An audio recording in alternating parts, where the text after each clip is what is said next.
যে কমতাপুৰ অট'নমাছ কাউন্সিলখন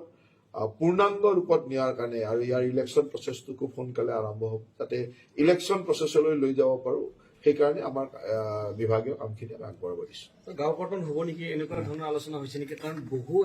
কোচ ৰাজবংশী লোক আছে বিটিআৰত এতিয়া অন্তৰ্ভুক্ত হৈছে ইয়াত দুটা কথা ক্লিয়াৰ হৈ থাকিব যে বিটিআৰ এণ্ড ৰাভা হাছঙৰ কোনো এৰিয়া কমতাপুৰ অট'নমাছ কাউন্সিলত নোসোমায় এইটোৱে আমাৰ কমতাপুৰ অট'নমাছ কাউন্সিল বনোৱাৰ সময়তে সেই কথাটো ক্লিয়াৰলি দিয়া আছে যে বিটিআৰ এৰিয়াত যি আছে যদি তাত কোচ ৰাজবংশী মানুহ আছে তেতিয়াও এই বিটিআৰ এৰিয়াৰ কোনো অঞ্চল ইয়াত নোসোমায় বিটিআৰ আৰু ৰাভা হাছং এৰিয়াটো বাদ দি যি অঞ্চল আছে সেইখিনিক লৈহে কমতাপুৰ অট'নমাছ কাৰণ অট'নমাছ কাউন্সিল অভাৰলেপ হ'ব নোৱাৰে